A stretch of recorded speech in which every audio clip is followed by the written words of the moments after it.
ফখরে বাঙ্গাল রহমতুল্লাহ আলাইহি এক নাস্তিকে কয় ট্রেনে দেখা কয় হুজুর সাধারণ মানুষে আর কত দুকা দিবেন।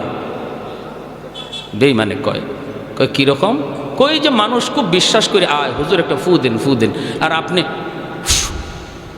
কি একটা বাতাস দিলেন, এই বাতাস দিয়া মানুষে আর কত দুকা দিবেন। আল্লাহর ওলি বলে বাতাসে যে কিছু আছে তুমি বুঝো না। কয় না, ওই যে আমি তো ফু দিলাম। কই কি হইল? আল্লাহর ওলি বলে ফুতে কি হয় তুমি বুঝো না? কয় না বুঝি না। বুঝাইবেন? হুজুর কয় বুঝাইতেছি তো। ফুতে কি হয় বুঝো না? কয় না বুঝি না। কয় বাতাসে কি হয় বুঝো না? কয় না বুঝি না। আল্লাহর ওলি কয় তুমি বুঝবা কেমনে? তুমি তো যারর সন্তান, তোমার বাপের ঠিক নাই। ঠিক কর লাগে কই নাই, এখানে হেকমত আছে। যখনই আল্লাহর ওলি কইছে তোমার তো জন্মের ঠিক নাই, তখনই হের চেহারা লাল হয়ে গেছে। গালিটা সহজ না কঠিন? কঠিন না? চেহারা লাল হয়ে গেছে, বডিটা ফুলে গেছে, হাত মা ঘুরাইতেছে, ধরে লিব এখনই হুজুরে খেয়ে ফেলাইব। মানুষজন জমা হয়ে গেছে সব। মানুষজনকে কি হয়েছে হুজুর? কি হয়েছে না? হ্যাঁ সবাই থামাইতেছে। কি বিয়া কি হয়েছে? হুজুরের সাথে লাগছে। হুজুরে চিনো? কারে চিনমুনি পরে আগে আমার কি জাত গালি দিছে হুজুরে। হুজুর কি গালি দিচ্ছেন? হুজুর কয় না বেশি কিছু কইছি না তো, আমি কইছি যারর সন্তান, জন্মে ঠিক নাই। হুজুর একটু বেশি হয়ে গেছে। হুজুরে বলে আমি তো গালি দিছি না, মূলত গালি দিয়ে তারে বুঝাইছি বাতাসে যে অ্যাকশন আছে। কয় কীরকম? কয় দেখেন হ্যাঁ বলছে আমরা যে ফু দেই বাতাস দেই, বাতাসে কি আছে এ বিশ্বাস হয় না, তো আমি তার একটা বাতাস ছাড়ছি। গালি এটা তো একটা বাতাস, আমি যে তারে কি মারছি? এই তোমার মারছি আমি? কয় না মারে নাই হুজুরে, মারে নাই কিন্তু আমি তার একটা বাতাস ছাড়ছি, নাপাক গালির বাতাস। এই নাপাক একটা গালির বাতাসে যদি তার চেহারা লাল হয়ে গেল, বডি ফুলে গেল, বডিতে এমন আসর করলো একটা বাতাসে যাইয়া আল্লাহর কালাম পাক কালাম পইরা বাতাস দিলে যে আসর হয় এটা তারে বুঝাইছি। কি বুঝেন? যেমন কুকুর তেমন হইছে না হইছে না? 100 এজন্য বলতেছিলাম যেই ঘরে কোরআন তিলাওয়াত হয় এই ঘরে রহমতের দরজা খোলা থাকে, রহমতের দরজা খোলা থাকে। ভাইয়েরা, যেই সমাজে মাদ্রাসার কদর, এই সমাজে রহমত নাজিল হয়, তাহলে আমাদের এলাকার জন্য যদি রহমত চাই মাদ্রাসাকে ভালোবাসতে হবে। ঠিক কিনা? জোরে বলেন, আরো জোরে। মাদ্রাসার প্রতি বিদ্বেষ রাখা যাবে না, মাদ্রাসার প্রতি কোনো ধরনের খারাপ চিন্তা রাখা যাবে না। ছোট ছোট বাচ্চাগুলি ভুল হতেই পারে, এরা মানুষ, ফেরেশতা না, ভুল হতেই পারে। আমি যদি মাদ্রাসাকে দিল থেকে মহব্বত করি তাহলে ভুল চোখে বললে আমি মাদ্রাসায় এসে যেভাবে সংশোধন হয় সেভাবে বলবো। রাস্তাঘাটে মাদ্রাসার বিরুদ্ধে কথা বলে বদনাম করব না। যদি করি তাহলে বোঝা গেল মাদ্রাসার সাথে আমার দুশ্মনী। আমার বদনামের কারণে যদি একজন মানুষ তার সন্তানকে মাদ্রাসা দেওয়া থেকে ফিরায় নেয়, না মাদ্রাসা দেওয়ার চিন্তা করছিলাম দিমু না, মাদ্রাসার ছাত্ররা কি এমন করে, এই ছাত্ররা মাদ্রাসায় না আসার কারণে যে পরিমাণ দোষী তার বাপ মা, এর চেয়ে বেশি দোষী ওই সমাজের লোকটা। ঠিক কিনা? আমাদের সিলেটের নুরুদ্দিন ঘরপুরি রহমতুল্লাহি আলাইহি বহুত বড় আল্লাহর একজন ওলি ছিলেন। শনি মঙ্গলবারে হুজুরে পানি ফোড়া দিতেন, পানিতে ফু দিতেন, মানুষ বোতল নিয়ে আসতো পানি ফোড়া নেওয়ার জন্য, হাজার হাজার মানুষের লাইন ধরতো পানি ফোড়া নেওয়ার জন্য। হুজুরে পানি ফোড়া কেমন করে সবাই দিবেন? হুজুরে কাম করতেন কি কাম? এক কাম করতেন কি আজীব কাম। ইনি মাদ্রাসার সামনে বিশাল বড় একটা পুকুর, এই পুকুরের মাঝে ফু দিয়া হুজুর চলে যাইতেন। বুঝছেন অবস্থা? পুকুরে ফু দিয়া হুজুরে বলতেন পানি নাও।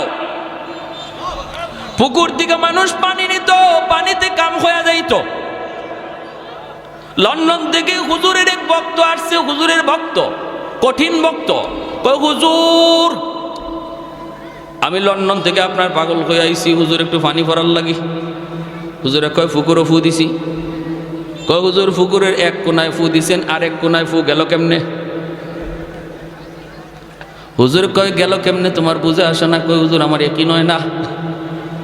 হুজুর একই নয় কিন্তু ইতমিনানে কলব হয় না। হুজুর এই যে আমি একটু জগ লই আইছি, এই জগটার মধ্যে একটু ফু দেন, আমার খাস ভাবে একটা ফু দেন। হুজুর কয় তুমি খাস ভাবে ফু নিবা? ঠিক আছে জগ ভালো করে ধরো। হুজুরে কন না সুবহানাল্লাহ। কাচের জগ, কাচের জগ। আমাদের উস্তাদরা পাশে ছিলেন যারা নিজের চোখে দেখছেন। হুজুর বলতেছেন জগ দুই হাতে ধরো, ভালো করে ধরো, আমি ফু দিতেছি। এই লোক কাচের জগটা এভাবে ধরছে, আর আল্লাহর ওলি আস্তে যায় খালি পানিতে ফু দিছেন। ফু দেওয়া মাত্রই কাচের জগ টাস টাস করে কাচগুলা ভাঙ্গিয়া পানি মাটিতে পড়ে গেছে, চুরমার হয়ে গেছে কাচের জগ। আল্লাহর কোরআনের আসর আসেনি না নাই? জোরে বলেন। ওয়ানুনাজ্জিলু মিনাল কুরআনি মা হুয়া শিফাউন ওয়া রাহমা ওয়া রাহমাতুল লিল মুমিনিন। এই মানুষটা আর মানুষের কোনো আকৃতি নাই, নাক মুখ চোখ তার চেনা যায় না, কয়লার টুকরার মতো হয়ে গেছে রে। জাহান্নামের আগুনে জ্বলতে জ্বলতে কয়লার টুকরার মতো হয়ে গেছে। আল্লাহ পাক রব্বুল আলামিন কুদরতি হাতের মধ্যে তারা উঠাবেন, উঠে আল্লাহ পাক বলবেন, বান্দারে কেন আমাকে তুমি ডাকতেছো? জাহান্নাম তো আমাকে ডাকার জায়গা নয়, আমাকে ডাকার জায়গা ছিল দুনিয়ার জগৎ। দুনিয়াতে একবার যদি আমাকে ডাক দিতে ৭০ বার আমি জবাব দিতাম। যেরকম সুবহানাল্লাহ। তাহলে বলুন তো, আমল করার জায়গা মরার পরেই না মরার আগে? এ ভাই খেয়াল করে শোনো, আল্লাহ পাক রব্বুল আলামিন বলবে, বান্দা কেন ডাকো একটু বলো। তখন বলবে, মালিক, ও মালিক, দুনিয়াতে আমি আমল করতে পারি নাই, আমলের মধ্যে আমার অনেক ঘাটতি, কিন্তু মালিক উলামায়ে কেরামের জবানে শুনেছি তোমার নাম রহমান, তোমার নাম হলো রহিম। আল্লাহ রহমান নামের খাতিরে একটু রহম করবানি, রহিম নামের খাতিরে মায়া করবানি। আল্লাহ পাক রব্বুল আলামিন তখন তারে আবে হায়াতের পানি দিয়ে ধুইয়া মানুষের আকৃতি আনবেন। রব্বুল আলামিন বলবে, একটু দয়া করার কথা বলছো, করব, কি চাও তুমি বলো। কয়, আল্লাহ আমাকে তুমি জাহান্নামের নিচে ফেলায় রাখছো, দয়া করে যদি একটু উপরে উঠাইতা, একটু যদি তুমি জাহান্নামের উপরে দরজার কাছে রেখে দিতা গো। ও মালিক তুমি তো পারো, তোমার নাম রহমান।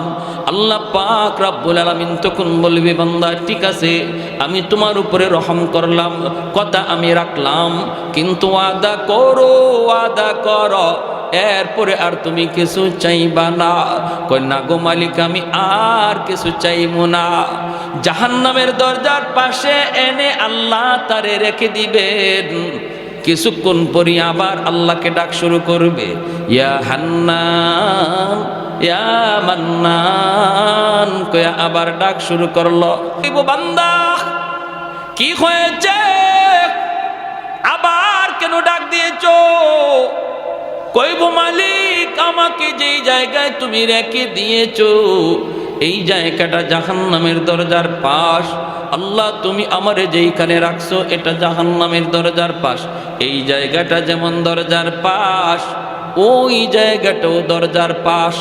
আল্লাহ তুমি যদি আমাকে দয়া করে এই পাশে না রেখে ওই পাশে রেখে দিতা। তোমার নাম তো রহমান, তোমার নাম তো রহিম। বলুন তো, আপনারা বুঝে থাকলে বলুন, দরজার এই পাশ ওই পাশ বেশ কম আসেনি না নাই? আরো জোরে। এই পাশ হলো জাহান্নামের ভিতর, আর সে এখন যে পাশে যাইতে চায় এটা জাহান্নামের বাহির। সেই কথা কয় না আল্লাহ আমারে জাহান্নামের বাহিরে দিয়া দেও, এই কথা কয় না, না কয়ে বুদ্ধি করে কয়, আল্লাহ আমারে যেখানে রাখছো এটা তো দরজার পাশ, তো এই পাশে না রাখি আমার ওই পাশে রেখে দাও। আল্লাহ পাক রব্বুল আলামিন তখন বলবে, বান্দা তুই না ওয়াদা করেছিলি আর কিছু চাইবি না? কয়, মালিক আমি তোমার দয়ার কাঙ্গাল, আমি তোমার মায়ার কাঙ্গাল। আল্লাহ তুমি তো দয়া করলে কারো কাছে তোমার জবাব দেওয়া লাগবে না। রব্বুল আলামিন তখন বলবে, বান্দারে ঠিক আছে তোর কথা আমি রাখলাম, দরজার ওই পাশেই রেখে দিলাম, কিন্তু ওই পাশটা তো জাহান্নামের বাহির। বুদ্ধি করে তুই কথা বলছো নে, আমি তোর কথা রাখলাম, কিন্তু ওয়াদা কর এরপরে আর কিছু চাইবা না। এরপরে আর কিছু? কয়, মালিক ওয়াদা করলাম আর কিছুই চাইমু না, কিছুই চাইমু না। আল্লাহ পাকের কাছে দ্বিতীয়বার ওয়াদা করলো। আল্লাহ তারে জাহান্নামের বাহিরে এনে রেখে দিলেন। কিছু দূর যাবার, কিছুক্ষণ যাবার পরেই সে তাকায়া দেখে ওই যে দেখা যায় জান্নাতের গেট। জান্নাতের গেটটা তার নজরে পড়লো। জান্নাতুল ফিরদাউস, জান্নাতুন নাঈম, জান্নাতুল মাওয়া। জান্নাতের গেটটা দেখে আবার ডাক শুরু করে দিছে, মালিক। আল্লাহ পাক তখন কইব, বান্দারে কেন আবার ডাক দিলি? কয়, মালিক আমারে তুমি যেই জায়গায় রাখছো এই জায়গাটা জাহান্নামের ভিতরেও না, জান্নাতের ভিতরেও না। আল্লাহ আমাকে যেখানে রাখছো এখানে রাখা যে কথা, জান্নাতের গেইটের পাশে রাখা এক কথা। ওই বুঝে আসছে আপনাদের? আমি বলি না আমাকে জান্নাত দিয়া দাও, গেইটের পাশে একটু রেখে দাও, এখানে রাখা আর ওখানে রাখা এক কথা। আল্লাহ পাক রব্বুল আলামিন কয়, বান্দা আমিও তো বুঝি এক কথা ওই, কিন্তু তুই না ওয়াদা করেছিলি এরপরে আর কিছু চাইবি না। তখনই কই, মালিক আমি তোমার দয়ার কাঙ্গাল, আমি তোমার মায়ার ভিখারি। আল্লাহ বলেন, বান্দা নে, এই কথাও আমি রাখলাম, তোর জান্নাতের গেটের পাশেই রাখলাম, তবে ওয়াদা কর এরপরে আর কিছু চাইবি না। কয়, মালিক আর কি চাওয়ার আছে? এত দূর পর্যন্ত আইছি, এটাই শুকরিয়া, এর বেশি আর কেমনে চাইবো? আমার পুঞ্জি নাই, আমার তো মূলধন নাই। আল্লাহ বললেন, ঠিক আছে, ইয়াদ রাখিস, জান্নাতের গেটের পাশে এনে যখন আল্লাহ রেখে দিলেন, এইবার সে জান্নাতের ভিতরটা দেখার জন্য পাগল, একটু ছিদ্র তালাশ করে, ছিদ্র দিয়া জান্নাতের ভিতরটা একটু দেখবে। আল্লাহ পাক রব্বুল আলামিনের মানসা হলো তারে আল্লাহ পাক জান্নাতের ভিতর দেখাবে। এরে যুবক, আজকে কোন নেশায় পড়ে তুমি এত পাগল হইছো? কোন পাগলে তোমারে পাইছে? কোন শান্তির আশায় তুমি দৌড়াইতেছো? কোন মজা পাইয়া বেঈমানদের ষড়যন্ত্রে পা দিয়ে দিছো? জান্নাতের যেই শান্তি আর নিয়ামত আর আনন্দ, আল্লাহ পাক জান্নাতের গেট অল্প এক পলকের জন্য আল্লাহ গেটটা একটু ফাঁক করে দিবে তার এক নজর দেখার জন্য। সুবহানাল্লাহ, জোরে কোন। যেই মাত্র নজরটা একটু এক পলকের জন্য জান্নাতের ভিতরে পড়ছে, সাথে সাথে আবার গেট লেগে গেল। এক পলকের জন্য জান্নাতের আরামাইশ, আনন্দ আর চিত্ত বিনোদনের যেই দৃশ্য আল্লাহ রেখে দিয়েছে, এই দৃশ্য দেখা মাত্রই আবার পাগল হইয়া ওয়াদার কথা বইলা আবার ডাক শুরু করছে। আল্লাহ আবার বলবে, বান্দা আবার কেন ডাক দিলি? তখনই কয়, আল্লাহ আমারে কি দেখাইছো তুমি? এতদিন দেখি নাই, ভালোই তো ছিলাম, দেখে তো পাগল হয়ে গেলাম। আল্লাহ কি রাখছো তুমি জান্নাতের ভিতরে? আদাতুল ইবাদিয়াস সালিহিন মা লা আইনুন রাআত ওয়ালা উযুনুন সামিআত ওয়ালা খাতারা আলা কলবি বাশার। আল্লাহ নিজে বলেন, জান্নাতের ভিতরে এমন আরাম আয়েশ আমি আল্লাহ রেখে দিয়েছি, তোমাদের চোখ কোনোদিন এমন আরামায়েশ দেখে নাই, কান কোনোদিন এমন আনন্দ আরামায়েশের কথা শুনে নাই, এমনকি তোমাদের অন্তর কোনোদিন কল্পনাও করতে পারে নাই। এত আনন্দ, এত আরাম আমি জান্নাতে রেখে দিয়েছি রে বান্দা। ভাইয়েরা, বন্ধুরা, এই দৃশ্যটা দেখা মাত্রই সে পাগল হয়ে আবার ডাক দিবে। আল্লাহ পাক রব্বুল আলামিন বলবে, বান্দা কি হয়েছে বল? কয়, মালিক আমার এক নজর দেখে তৃপ্তি মিটে নাই, আল্লাহ আমাকে তুমি একটু ভালো করে দেখার সুযোগ দিবানি। আমি শুধু জান্নাতের ভিতরে ঢুকবো দেখার জন্য, দেখি আবার দৌড় দিয়া বের হয়ে আসবো। আমি জান্নাতে থাকবো না, কারণ থাকার মতো আমার কাছে কোনো মূলধন নাই, পুঁজি নাই, আমার তো জীবনে নেক আমল কম। আল্লাহ আমি তো আমল করতে পারি নাই, কিন্তু অন্তরের মধ্যে ঈমান রয়েছে। নবী বলেন, লা ইয়াদখুলুন নারা আহাদুন ফি কলবিহি মিসকালু হাববাতি খারদালিম মিন ঈমান। ঈমানের সরিষা পরিমাণ দানাও যার অন্তরে থাকবে, আল্লাহ তারও চিরকাল জাহান্নামে জ্বালাবে না। জোরে কোন সুবহানাল্লাহ। আল্লাহ পাক রব্বুল আলামিন কইব, বান্দা এবার তুই নিজে বল, কতবার তুই ওয়াদা করলি আর কতবার ভাঙলি রে? তখনও কইব, মালিক আমি তোমার দয়ার কাঙ্গাল, আমি তোমার মায়ার কাঙ্গাল। আল্লাহ পাক তখনও তার উপরে দয়া করবে। কেন দয়া করবে না? কারণ আল্লাহর মানসাই হলো তারে জান্নাত দেওয়া। সর্বশেষ জান্নাতি, এরপরে কোনো লোককে আল্লাহ আর জান্নাতে দিবে না। সেই সর্বশেষ জান্নাতের দরজা আল্লাহ সিলগানা মারবে, আর কোনো মানুষ জান্নাতে ঢুকতে পারবে না। এই মানুষটারে আল্লাহ বলবে, যা দিলাম তোরে জান্নাত দেখার, কিন্তু সময় কত দূর, আল্লাহ ঢুকমু আর বের হয়ে আসবো। আল্লাহ পাক কয় এই কথার মধ্যে ওয়াদা চিনি, ওয়াদা ওয়াদা ওয়াদা 100% বলে আগের মতোই না, নতুন করে কয় না আগের মতো না, আগের মতো না, এই ওয়াদা আমি ভাঙবো না, ঢুকবো আর বের হয়ে আসবো। আল্লাহ বলতেছেন বারবার, শোন ভালো করে বল, আগের মতো নাকি পাকা পোক্তা? কয় পাকা পোক্তা। আল্লাহ আগের মতো হবে না। এইবার আল্লাহ পাক বললেন, ঠিক আছে ঢুকবি আর বের হয়ে আসবি, দেরি করবি না।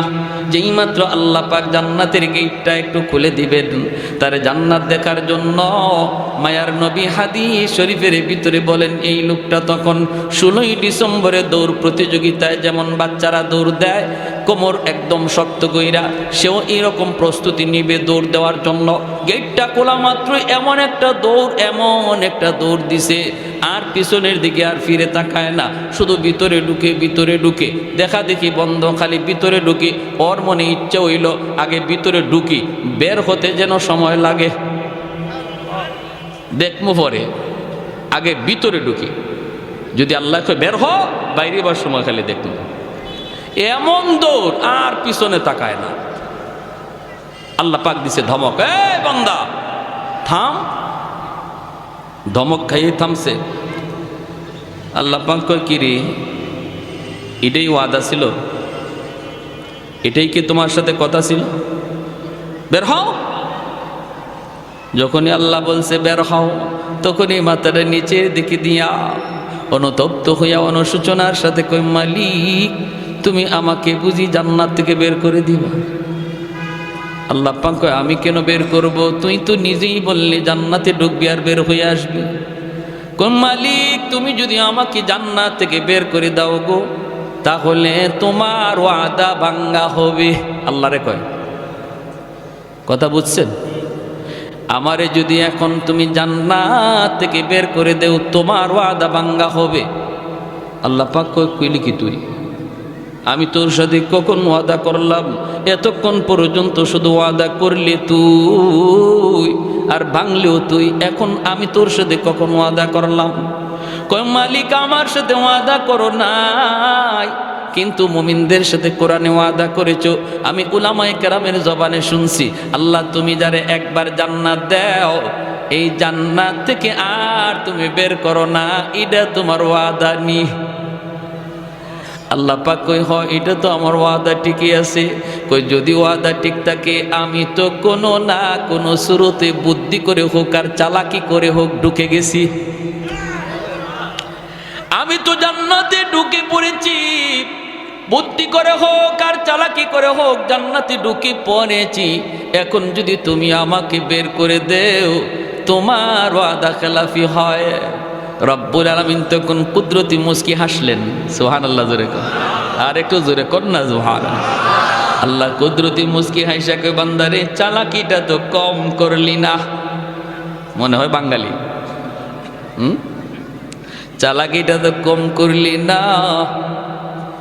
হ্যাঁ, সব খবর না রাখলেও এক খবর রাখছো, আমার ওয়াদার খবর, ঠিক কিনা? ঠিক আছে, তুমি যা শুনেছো ঠিক শুনেছো, ঠিক শুনেছো। ওই জায়গাটার মধ্যে আল্লাহ হাসছেন। জিব্রাইল আমিন যখন নবীরে এই হাদিস শোনাইতেছেন, তো আল্লাহ নবী এখানে হেরি চালাকি শুনে আল্লাহ নবীও হাসে দিছেন, জিব্রাইল আমিনও হাসে দিছেন। তা আল্লাহ নবী জিজ্ঞেস করতেছে, নবী সাহাবীদেরকে শোনাইতেছেন, সাহাবায়ে কেরামও এখানে হাসে দিছেন। সাহাবায়ে কেরাম আল্লাহ নবীরে জিজ্ঞেস করে, নবীকে হাসলেন কেন? নবীকে, আমি হাসছি কেন এটা কি বলবো? জিব্রাইল আমারে শোনায় আর হাসে। জিব্রাইল হাসছে। আমি জিব্রাইলকে জিজ্ঞেস করেছিলাম, ভাই জিব্রাইল আপনি হাসলেন কেন? জিব্রাইল কয়, নবীকে আমি হাসবো না, আল্লাহ নিজেই হাসে দিছে। হের কথা শুনে আল্লাহ নিজেই হাসে দিছে। এজন্য এই হাদিস আমাদেরকে আমাদের উস্তাদরা পড়াইছেন, আমিও আপনাদেরকে শোনাইলাম। এই জায়গাতে আইসা সবারই একটু মুচকি হাসি বের হয়। আর এই হাসিটা এমন এক সুন্নত, সাহাবায়ে কেরামের সুন্নত, নবীর সুন্নত, জিব্রাইলের সুন্নত, আল্লাহর সুন্নত। সুবহানাল্লাহ।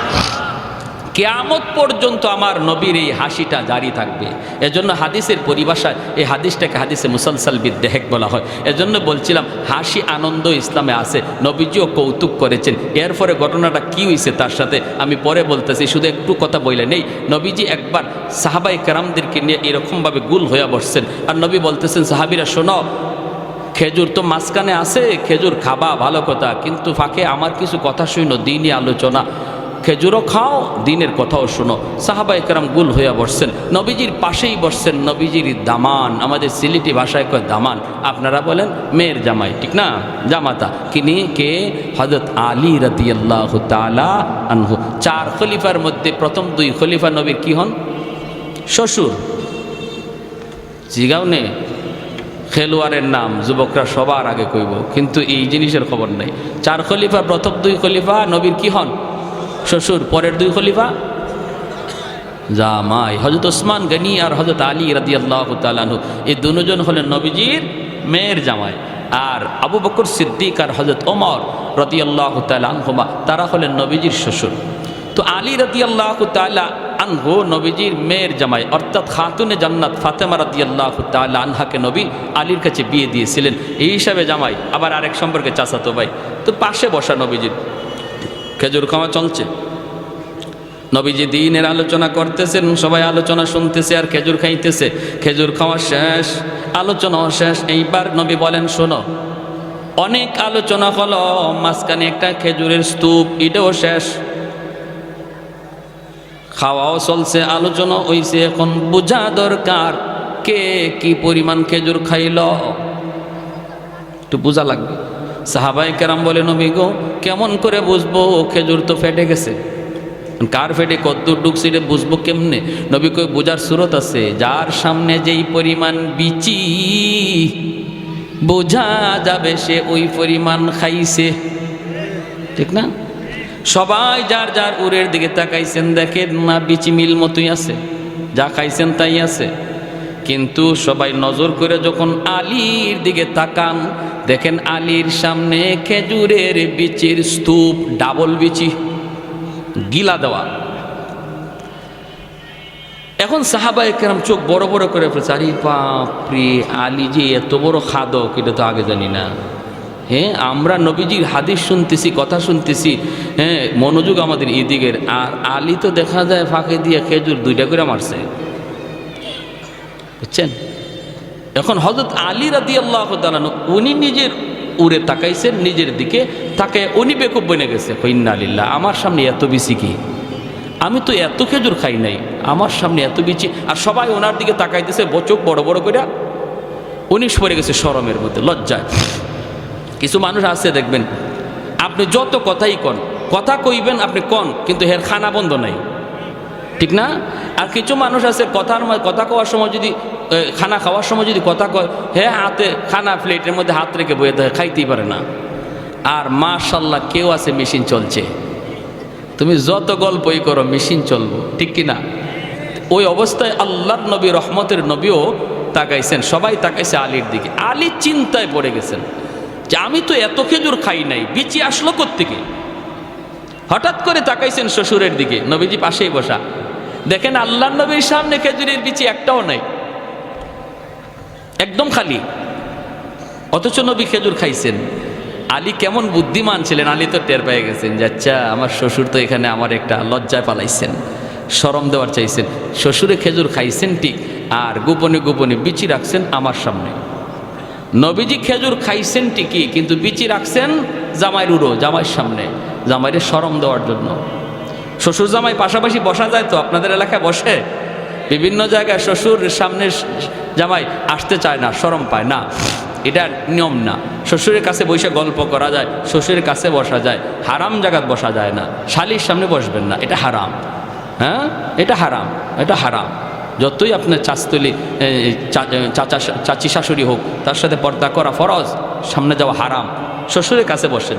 আল্লাহর নবীর দিকে যখন হযরত আলী তাকাইছেন, দেখেন কোনো বিচি নেই। এই শুনেন এবার আলীর কথাটা।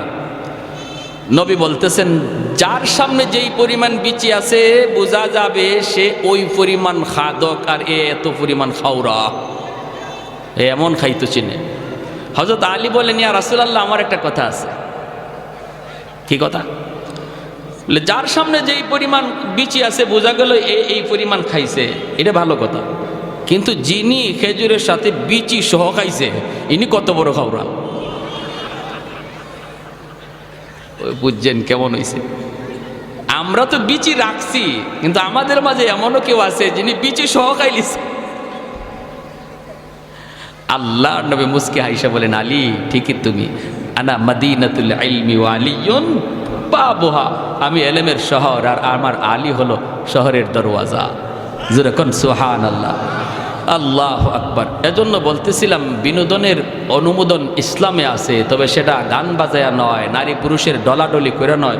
আজকে 16ই ডিসেম্বর বাংলাদেশের একটা স্বাধীনতা দিবস, হ্যাঁ আনন্দ করেন, মজাক করেন, হ্যাঁ করেন, একটু আনন্দ হবেই তো, স্বাধীনতা। তাই বইলে কি এটা ওই মহিলাদেরকে নিয়ে রাস্তায় ঘুরতে হবে আর রাস্তায় ডেক স্টেপ বাজাইয়া গান বাজাইয়া আনন্দ করতে হবে? এর তো কোনো অনুমতি শরীয়তে নাই, ঠিক কি না? আমার আনন্দ, বিনোদন, হাসি সব কিছু একটা লিমিটের ভিতরে থাকবে, ইসলামের গণ্ডির ভিতরে। গণ্ডির ভিতরে থেকে আপনি বিনোদন করেন, আনন্দ করেন, শরীয়তে এলাও, কিন্তু গণ্ডির বাহিরেই যাবেন এটার কোনো এলাও না, ঠিক কি না? যখনই এই লোকটা কইছে, আল্লাহ তুমি ওয়াদা ভঙ্গ করবা, আল্লাহ বলছে, ঠিক আছে, আমার ওয়াদার খবর তুমি জানছো, কথা ঠিক, আমার ওয়াদা, যাও আমি তোমার জান্নাত দিয়েই দিলাম। জোরে কোন সুবহান। ভাইয়ের আমার, তাহলে এই জায়েজ না জায়েজ, হালাল হারামের কথাগুলি, শরীয়তের বিধিবিধানগুলি আজকে আমাদের যুব সমাজ জানে না। তাদেরকে জানানো প্রয়োজন, কাছে টানা প্রয়োজন, দিল থেকে মহব্বত করে কাছে আনা প্রয়োজন। বাবা যুবক, বুঝাইলে অনেক যুবকই বুঝে, আলহামদুলিল্লাহ, কোন ঠিক কিনা? অনেক যুবকের পরিবর্তন এসেছে, অনেক যুবকের পরিবর্তন। ফোন দেয় আমাদেরকে, হুজুর আমার জীবন চেঞ্জ হয়ে গেছে, হুজুর আমি আমার পথ বদলাই ফেলছি, আলহামদুলিল্লাহ হুজুর আপনার ওই বয়ানে, আপনার ওই বয়ানে হুজুর আমি অনেক পরিবর্তন। কত যুবক মসজিদে আসে, হুজুর আমার দাড়ি ছিল না, দাড়ি রাখছি, হুজুর আমার মাথায় টুপি ছিল না, টুপি রাখছি। দিল থেকে কথাগুলি বললে আলহামদুলিল্লাহ সমাজের যুব সমাজ এখনও তারা প্রস্তুত কথা নেওয়ার জন্য। এজন্য আমি কথাগুলি বললাম, যুবক আল্লাহর দোহাই, আমার জীবনের প্রতিটা কাজ যেন শরীয়তের গণ্ডির ভিতরে হয়। আর এই কথাগুলি আমি তখনই জানবো যখন উলামায়ে কেরামের সাথে চলবো, যখন মাদ্রাসা আসা যাওয়া করব, আলেম উলামা আসতেছেন শুনছি, সাথে সাথে সেখানে যেয়ে বসবো। যখনই আমার অন্তরে তলব থাকবে, অন্তরে নেওয়ার ইচ্ছা থাকবে, তখন আল্লাহ আমাকে হেদায়েত দান করে দিবে। আমার আল্লাহর ভাষায়, ওয়ানুনাজ্জিলু মিনাল কুরআনি মা হুয়া শিফাউন ওয়া রাহমা ওয়া রাহমাতুল লিল মুমিনিন। আল্লাহ পাকের ভাষায় এই মাদ্রাসা হলো আপনাদের সমাজের জন্য রহমত। যেরকম সুবহানাল্লাহ। কোরআন হলো রহমত, কোরআন হলো রহমত। আমাদের দুনিয়ার চুম্বক লোহা টানে, আর কোরআন হলো এমন এক চুম্বক, যেই চুম্বক আল্লাহ পাকের রহমত টানে। ঘরের মধ্যে যদি কোরআন তিলাওয়াত হয়, ঘরের মধ্যে রহমত নাজিল হয়। যেই সমাজে মাদ্রাসা থাকে, এই সমাজে রহমত নাজিল হয়। যেই সমাজে উলামায়ে কেরামের কদর থাকে, এই সমাজে রহমত নাজিল হয়। আলেম উলামার কদর, মাদ্রাসার কদর যারা করে, এই সমাজে আল্লাহ রহমত নাজিল করে। এক যুগের মানুষগুলির ঘরে ঘরে রহমত ছিল, কারণ ঘরে ঘরে তখন কোরআনের তিলাওয়াত হতো। হুজুররা পানি ফোড়া দিলে পরে ডাইরেক্ট অ্যাকশন ছিল। এখনের যুগে পানি ফোড়ায় কাম হয় না, তাবিজ ফোড়ায় কাম হয় না। হুজুরের কোনো দোষ না, দোষটা হলো ঘরের। যেই ঘরে কোরআন তেলাওয়াত হয়, এই ঘরে রহমতের দরজা খোলা থাকে। যেই ঘরে কোরআন তেলাওয়াত হয় না, গান বাজনা চলে, টেলিভিশন চলে, নাটক সিনেমা চলে, খেলাধুলা চলে, এই ঘরে গজবের দরজা খোলা থাকে, রহমতের দরজা বন্ধ। মুসলমানের ঘরে প্রতিদিন টেলিভিশন অন করা হয়, টেলিভিশন চালু করা হয়, কিন্তু প্রতিদিন কোরআন চালু করা হয় না, ঠিক কিনা জোরে বলেন? আল্লাহর কোরআনের গিলাফটা পর্যন্ত মুসলমানের ঘরে পাওয়া যায় না। টেলিভিশনের কাবার পাওয়া যায়। হুজুর পানি ফোড়া দেয় আপনার ঘরে ঢুকার জন্য, কোরআনের আয়াত পড়া হুজুরে ফু দিল, এই ফু আপনার ঘরে ঢুকতে যায়, যায় দেখে ঘরে রহমতের দরজা বন্ধ, ঠিক কিনা? ঠিক কিনা? যায় দেখে আপনার ঘরে রহমতের দরজা বন্ধ, ফু ঢুকতে পারে না, কারণ কোরআন রহমতের দরজা ছাড়া ঢুকে না, গজবের দরজা দিয়ে কোরআন ঢুকে না। ওই যুগে ডাইরেক্ট অ্যাকশন ছিল, কারণ মুসলমানের ঘরে রহমতের দরজা খোলা ছিল। বর্তমান যুগে রহমতের দরজা আমরা বন্ধ রাখছি, গজবের দরজা খোলা রাখছি।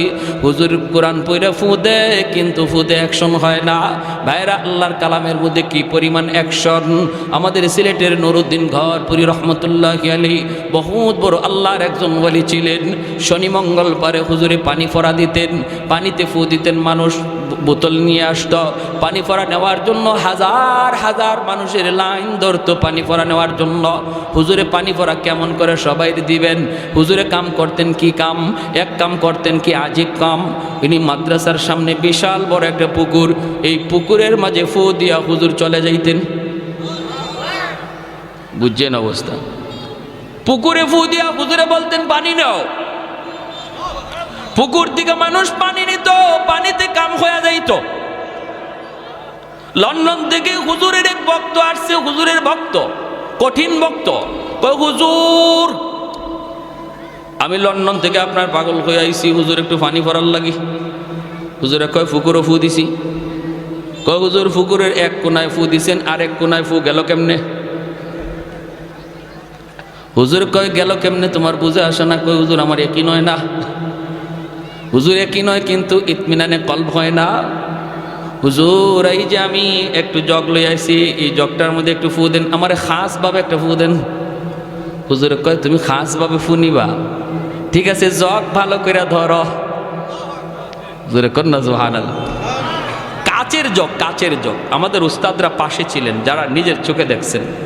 হুজুর বলতেছেন জগ দুই হাতে ধরো, দুই হাতে ধরো, ভালো করে ধরো, আমি ফু দিতেছি। এই লোক কাচের জগটা এভাবে ধরছে, আর আল্লাহর ওলি আস্তে যায় খালি পানিতে ফু দিছেন। ফু দেওয়া মাত্রই কাচের জগ টাস টাস করে কাচগুলা ভাঙ্গিয়া পানি মাটিতে পড়ে গেছে, চুরমার হয়ে গেছে কাচের জগ। আল্লাহর কোরআনের আসর আসেনি না নাই? জোরে বলেন। ওয়ানুনাজ্জিলু মিনাল কুরআনি মা হুয়া শিফাউন ওয়া রাহমা ওয়া রাহমাতুল লিল মুমিনিন। ফখরে বাঙ্গাল রহমতুল্লাহি আলাইহি এক নাস্তিকে কয়, ট্রেনে দেখা, কয় হুজুর, সাধারণ মানুষে আর কত দুকা দিবেন? বেঈমানে কয়, কয় কিরকম? কই যে মানুষ খুব বিশ্বাস করে আয় হুজুর একটা ফু দেন, ফু দেন, আর আপনি কি একটা বাতাস দিলেন, এই বাতাস দিয়া মানুষে আর কত দুকা দিবেন? আল্লাহর ওলি বলে, বাতাসে যে কিছু আছে তুমি বুঝো না? কয় না, ওই যে আমি তো ফু দিলাম। কই কি হইল? আল্লাহর ওলি বলে, ফুতে কি হয় তুমি বুঝো না? কয় না, বুঝি না। বুঝাইবেন? হুজুর কয় বুঝাইতেছি তো। ফুতে কি হয় বুঝো না? কয় না, বুঝি না। কয় বাতাসে কি হয় বুঝো না? কয় না, বুঝি না। আল্লাহর ওলি কয়, তুমি বুঝবা কেমনে? তুমি তো যারর সন্তান, তোমার বাপের ঠিক নাই। ঠিক কওয়ার লাগে কই নাই, এখানে হেকমত আছে। যখনই আল্লাহর ওলি কইছে তোমার তো জন্মের ঠিক নাই, তখনই হের চেহারা লাল হয়ে গেছে। গালিটা সহজ না কঠিন? কঠিন না? চেহারা লাল হয়ে গেছে, বডিটা ফুলে গেছে, হাত মা ঘুরাইতেছে, ধরে লিব এখনই হুজুরে খেয়ে ফেলাইব। মানুষজন জমা হয়ে গেছে সব। মানুষজনকে কি হয়েছে হুজুর? কি হয়েছে না? হ্যাঁ সবাই থামাইতেছে, কি বিয়া, কি হয়েছে? হুজুরের সাথে লাগছে। হুজুরে চিনো? কারে চিনমুনি পরে আগে আমার কি জাত গালি দিছে হুজুরে। হুজুর কি গালি দিচ্ছেন? হুজুর কয় না, বেশি কিছু কইছি না তো, আমি কইছি যারর সন্তান, জন্মের ঠিক নাই। কয় হুজুর একটু বেশি হয়ে গেছে। হুজুরে বলে, আমি তো গালি দিছি না, মূলত গালি দিয়ে তারে বুঝাইছি বাতাসে যে অ্যাকশন আছে। কয় কীরকম? কয় দেখেন, হ্যাঁ বলছে আমরা যে ফু দেই, বাতাস দেই, বাতাসে কি আছে এ বিশ্বাস হয় না, তো আমি তার একটা বাতাস ছাড়ছি। গালি এটা তো একটা বাতাস, আমি যে তারে কি মারছি? এই তোমার মারছি আমি? কয় না, মারে নাই। হুজুরে মারে নাই, মারে নাই, কিন্তু আমি তার একটা বাতাস ছাড়ছি, নাপাক গালির বাতাস। এই নাপাক একটা গালির বাতাসে যদি তার চেহারা লাল হয়ে গেল, বডি ফুলে গেল, বডিতে এমন আসর করলো একটা বাতাসে যাইয়া, আল্লাহর কালাম পাক পাক কালাম পইরা বাতাস দিলে যে আসর হয়, এটা তারে বুঝাইছি। কি বুঝেন? যেমন কুকুর তেমন হইছে না? হইছে না? 100-100। এজন্য বলতেছিলাম, যেই ঘরে কোরআন তিলাওয়াত হয় এই ঘরে রহমতের দরজা খোলা থাকে, রহমতের দরজা খোলা থাকে। ভাইয়েরা, যেই সমাজে মাদ্রাসার কদর, এই সমাজে রহমত নাজিল হয়, তাহলে আমাদের এলাকার জন্য যদি রহমত চাই, মাদ্রাসাকে ভালোবাসতে হবে। ঠিক কিনা? জোরে বলেন, আরো জোরে। মাদ্রাসার প্রতি বিদ্বেষ রাখা যাবে না, মাদ্রাসার প্রতি কোনো ধরনের খারাপ চিন্তা রাখা যাবে না। ছোট ছোট বাচ্চাগুলি ভুল হতেই পারে, এরা মানুষ, ফেরেশতা না, ভুল হতেই পারে। আমি যদি মাদ্রাসাকে দিল থেকে মহব্বত করি, তাহলে ভুল চোখে পড়লে আমি মাদ্রাসায় এসে যেভাবে সংশোধন হয় সেভাবে বলবো। রাস্তাঘাটে মাদ্রাসার বিরুদ্ধে কথা বলে বদনাম করব না। যদি করি তাহলে বোঝা গেল মাদ্রাসার সাথে আমার দুশ্মনী। আমার বদনামের কারণে যদি একজন মানুষ তার সন্তানকে মাদ্রাসা দেওয়া থেকে ফিরায় নেয়, না মাদ্রাসা দেওয়ার চিন্তা করছিলাম, দিমু না, মাদ্রাসার ছাত্র নাকি এমন করে, এই ছাত্ররা মাদ্রাসায় না আসার কারণে যে পরিমাণ দোষী তার বাপ মা, এর চেয়ে বেশি দোষী ওই সমাজের লোকটা। ঠিক কিনা? আরো জোরে। মহব্বত আলামত হলো আমি মাদ্রাসায় এসে সংশোধনের নিয়তে আলোচনা করব। ছোট ছোট বাচ্চা, মিয়া শুনেন, ভালো করে শুনেন, স্কুল কলেজের বাচ্চাদের সাথে মাদ্রাসার ছাত্র, এই শয়তান থাকে না, শয়তান থাকে ওই মাদ্রাসার ছাত্রের লগে। একটা ছাত্ররে যদি মাদ্রাসার একটা ছাত্রকে এই লাইন থেকে শয়তানে সরাইতে পারে, তাহলে শয়তানের জীবনের সকল শয়তানির শ্রেষ্ঠ শয়তানি এটা। ঠিক কিনা? শ্রেষ্ঠ শয়তানি। এজন্য টাইম দেয় শয়তানি খুব বেশি মাদ্রাসার ছাত্রদের পিছনে। স্কুলের ছাত্রের পিছনে তো চাবি দিয়েই ছেড়ে দিছে, আর টাইম দেওয়া লাগে না, টাইম দেয় মাদ্রাসার ছাত্রের পিছনে কোনো রকম তার এই লাইন থেকে সরানো যায় কিনা। আমরা যখন বিশেষ করে হিফজের ছাত্ররা, বিশেষ করে হিফজখানার ছাত্র, এরা একদম একদম বেহালত অবস্থা। আমরা তো হিফজে পড়ছি না, জামাতে পড়ছি। যখনই মাদ্রাসার নামাজের টাইম হতো, হিফজের ছাত্ররা মসজিদে আসতো, তখন আমরা জামাতের ছাত্ররা ওদেরকে সাইড দিতাম আর বলতাম ইয়াজুজ মাজুজ আসতেছে। কারে ঘুষি দিব, কারে কোন দিকে ফালাইব লাথি দিয়া, কোন গাছের ডাল ছিঁড়বো, এটা হিসাব নাই। কারণ এতক্ষণ পর্যন্ত আসিল একটা বন্দির ভিতরে, পারছে না, শয়তানে আঙ্গুল দিয়েও পারছে না, কারণ হুজুরে বেদ সামনে, আর এখন একটু সুযোগ পাইছে, এজন্য আসতেছে, এজন্য আসতেছে। একদিন আমি সিলেট এক মাদ্রাসায় পড়ি, যখন ওই পিছনে নামাজে দাঁড়াইছে আর হিফজের ছাত্ররা পিছনে কিলাকিলি ঘুষাঘুষি শুরু করে দিছে। মাদ্রাসার একজন এই খুব শুভাকাঙ্ক্ষী একজন মুরব্বী মানুষ, হাজি সাহেব, মাদ্রাসার পাশেই, মাদ্রাসার দিকে খেয়াল করে, মাশাআল্লাহ খুব ভালো, কিন্তু উনি দোষ ধরে বেশি বেশি, মাদ্রাসার ছাত্রদের ভুল বেশি ধরে, উস্তাদদেরকে বলে। তো ওনারে দেখলে আমরা ভয় পাইতাম, একদম সোজা হয়ে দাঁড়াই থাকতাম। উনিও মসজিদে নামাজে, আমরাও নামাজে, পিছনে ধুমধাম শুরু হয়েছে কিলাকিলি ঘুষাঘুষি। নামাজ শেষ হওয়ার পর আমি মনে মনে ভাবতেছি, আল্লাহ আজকে হাজি সাহেব যে কি কয় আল্লাহ জানে, আল্লাহ জানে। নামাজটা শেষ হয়েছে পরে হাজি সাহেব দাঁড়াই গেছে, হুজুর। মসজিদ নীরব। সিলেটি ভাষা বুঝেননি আপনারা? কিছু কিছু বুঝেন, বুঝছেন? ওতানি ভুয়া ফান্ডে হিকাইন, তেল লাগলে তেল দেই, ডাউল লাগলে ডাউল দেই, চাউল লাগলে চাউল দেই, আর ফুয়াইনতে যে কিতা শুরু করেন, খাইয়া তেল বানায়, মানে যা চাই না আপনারা, আমরা তো তাই দেই। আর এই তেল খাইয়া বলে পিছনে নামাজে কিলাকিলি ঘুষাঘুষি করে। নাজিম সাহেব হুজুর দাঁড়াইছে, নাজিম হাজি সাহেব বন বন বন, হাজি সাহেব কি হয়েছে? ও মা, তুমি কি হয়েছে?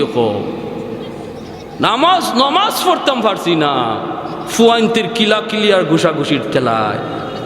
হুজুরে কয়, হাজি সাহেব হনুকাতে, হনুকা ফুয়া ফানে পিছনে ঘুষাঘুষি কইরে তো আমার আপনারে নামাজ পড়ার সুযোগ করে দিছে। হয়ে অতা কিতা মাতুন আপনি বলে যে অত তো শয়তান আইবার লইছিল আমার আপনার দ্বারো, আইয়া আমারে আপনারে কিলাকিলি লাগাইতো, ফুয়া ফানে পিছনে শয়তানরে আটকায় রাখছে, নইলে তো আমি আপনি কিলাকিলি লাগাই দিতাম। কই ওতা হাদিস তো হুজুর আগে শুনছি না, তে তো বালা, তে তো বালা, তে তো ফুয়াইনতে বালা কাম করছো। বুড়া মানুষ, আমি কি কিলঘুষি লইতে পারতাম নি? এই অবস্থা। এজন্য বলি, ছোটো ছোটো বাচ্চারা একটু এদিক সেদিক নড়াচড়া হরকত করব, এগুলা মায়ার দৃষ্টিতে দেখবেন, মায়ার দৃষ্টিতে। কারণ এরা জেনতেন কোনো মানুষ না, আল্লাহর পছন্দকৃত, আল্লাহর বাছাইকৃত, আল্লাহ বাছাই করে আনছেন। এই সিনার মধ্যে আল্লাহর কালাম আমানত থাকবে। মায়া করে ডাক দেবেন, বাবা এদিকে আসো, মেসাবজি এদিকে আসো, মুন্সি সাহেব এদিকে আসো, নাম ধরেও না, আল্লাহ সবাইকে বুঝার এবং আমল করার তৌফিক দান করুন। যা কিছু শুনলাম, হ্যাঁ বিচ্ছিন্ন কিছু কথা বললাম, আল্লাহ সবাইকে আমল করার তৌফিক দান করুন। ওয়া আখির দাওয়ানা আনিল হামদুলিল্লাহ।